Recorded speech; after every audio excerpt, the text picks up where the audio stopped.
Hey guys, Kyle the Death Knight of Anime here, bringing you my review for My Hero Academia Season 3, Episode 15. Sorry this one's late, guys. It's been a weird morning, honestly. I, don't- my mind's been everywhere right now, so I needed a bit of time before I did this review. But anyway, so to get into it, immediately picking up where the last episode left off, we see that All Might All Might does after Izuku having saved him, All Might does recognize his current situation and that, oh yeah, I'm just a normal human among a bunch of people among a bunch of among my peers and students who have superpowers. So, in a way, I feel that that's kind of even though it was a very small scene, I feel it also kind of indirectly was diving into how Izuku must have felt when he was quirkless, because like there is definitely a comparison you could definitely draw between how Oman was feeling in this episode and pretty much where how far Izuku's come and how strong he's gotten. Like it's basically a total reversal now. Like All Might is the one who's quirkless, and Izuku is the one with basically the insane over the top power now. So it's really an interesting parallel when you see where the series started to where it is now. And yeah, it's like Izuku can really only go up from here, and I can see and with his new shoot cell, I can see him only getting more and more powerful as the series goes on, because we pretty much because here's the thing, we actually have to remember in terms of the power that Izuku is using right now. He's really only using like what is it, 5 or 10% of his power right now. He's only using that much. So yeah, there's still a lot more development he can go through, which is insane when you think about it. Um, and of course we get a reappearance of Class B, meaning Monoma has to do or say something in its traditional crustfuck fashion.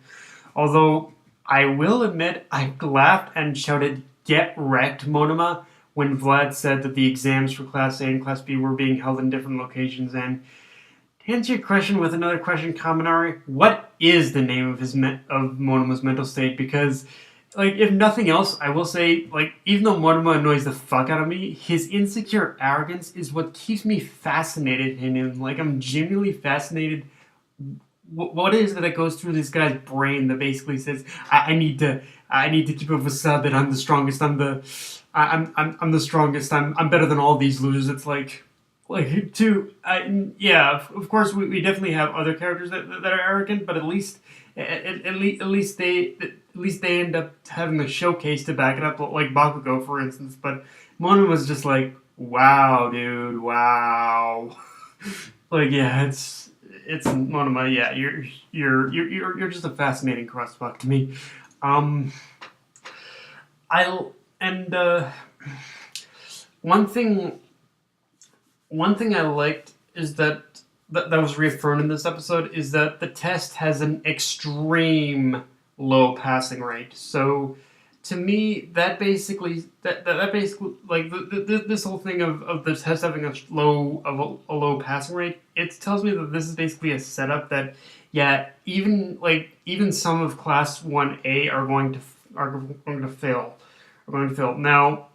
As for who will pass and who will fail in terms of Class 1A, let's just say it's not going to be the way you think it is. In fact, the ones who do fail might surprise some people. I'm not even joking on that one. I'm sure everyone pretty much is already saying, oh, like this guy's gonna fail, or Minetta's gonna fail. But like I said, just going forward, guys, you just need to keep an open mind, because trust me, the people who will pass and who will fail are going to surprise you for sure. Also, one thing I really liked that was definitely brought to the light about the exam in the orientation is that Stain's ideology did in fact have an effect on the public's view of heroes, and that many citizens have lost faith in the system. So in a way, pretty much the test had to in fact accommodate for that. had to accommodate for that change, and it definitely I definitely like how definitely old arcs and old arcs are starting to come in are starting to really kind of come into play here. Like with like Stain, for instance, I'm sure story wise he is still going to be involved physically in the story, but it is good to know that just pretty much how far his basically whole all his ideologies, everything he tried to fight for did in fact actually have an effect on the world at large. In fact, with the in fact one thing that was interesting that came into play is that since All Might's retirement, basically the public's view on heroes and the basically the public's view on heroes and like many citizens have started to lose faith in the system. So yeah, like they're just trying to gain the so this test is to help kind of gain the public's trust back in a way. And Sting wasn't the only thing that actually came into play here too, which is funny. Another thing that really came into play that didn't surprise me, but was like, okay, so even that early on it was coming into play, which is the sports festival came back into play as a sort of disadvantage to UA in this provisional license test because, well, I guess in a way it definitely, if you think about it, even though the sports festival did in fact help serve the purpose of promoting Class One A in order to get them into their into their field training or their field training or their work experience. It did in a way it also served as basically a free cheat sheet to every one of UA's rivals. Everyone of UA's rivals out there. So, in order to solve this test, so yeah, it's one of those things where it's a very interesting double-edged sword kind of scenario that is used in a very interesting way. Although, if the end of the episode proved anything, is that it'll be harder. It'll be harder than all the other schools think than they think in order to take out UA's Class 1A. And I just love how, like, honestly, if I do have to say one thing is that the other classes were definitely I love how little misinformed the other classes were about Izuku. Like everyone tried to attack Izuku in the beginning, but he basically proved every single one of them wrong by saying, "Look, I've improved. I've got my shoot style now. I'm gonna survive this, you fuckers." So like, yeah, Izuku was like, "Yeah, I'm gonna survive this, assholes. You're not taking me out so easily." I love that. Um. Now we get into, like I said, pretty much because this is a provisional hero license exam. We get introduced to UA's rival schools, which is Shiketsu High and I think it was Ketsubetsu Academy. I think is what it is. Yeah, and with their introduction, I feel it kind of shows exactly what direction we're going to be going in with the My Hero Academia story from here, and that based on this episode, I think we're going to be headed for a lot more world building from here. I mean, of course. I mean, don't get me wrong. Of course, we're still going to focus on Izuku's journey in being a hero, but I think from here, what the story is going to focus on is Izuku's interactions and his reactions with the people outside of you, with the world and the people outside of UA that he meets, like both hero and villain. And actually that villain one is especially true because I will say, as a manga reader, I can tell you that beyond that after this arc, we are definitely going to get a lot more villain focus going forward, and it's not just even on the League of Villains alone. Like we are definitely going to get an extreme a lot of variety in terms of the villains.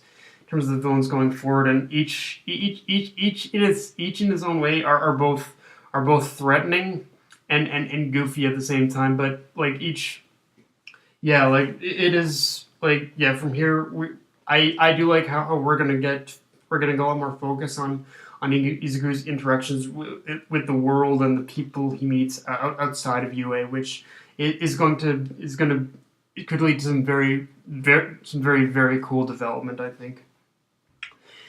Now, one thing I can see people maybe not liking about this episode, but I kind of did, is that a chunk of it in the beginning was really just focused on the girls hanging around the dorms, but the reason why I like this scene is because it did help to reaffirm their bond after that little emotional trip with Suyu and Ochiko.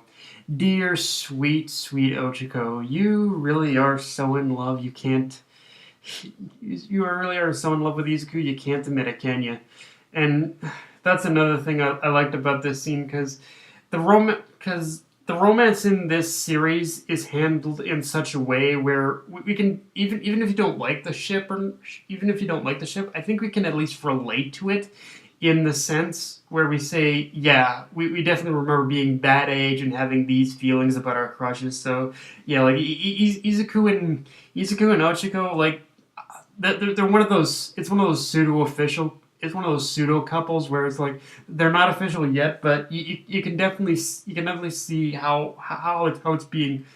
I like how it is definitely being built up in like a natural, in a weirdly natural environment, honestly. And it's something I think a lot of shows actually kind of fail to do. But I think with the school setting, it does actually take full advantage of that almost.